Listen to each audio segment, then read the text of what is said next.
আবার শস্য খেতে চলে এসেছি। আজকের রেসিপি বন্ধুরা শস্য পাতা বাটা।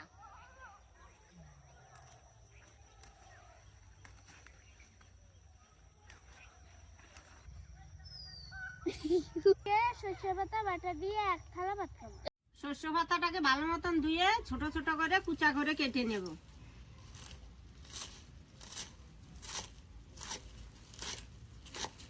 কড়াইতে অল্প তেল দিয়ে নেব। এটা গরম হয়ে গেছে। এবার শুকনো লঙ্কা, পেঁয়াজ কুচি আর রসুনগুলি ভালো মতন ভেজে নেব। শস্য পাতাটা হালকা ভেজে নেব। মতন লবণ দিতে হবে।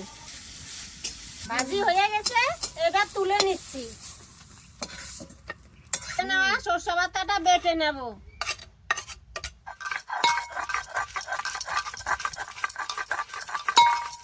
কাঁচা সরষের তেল দিয়ে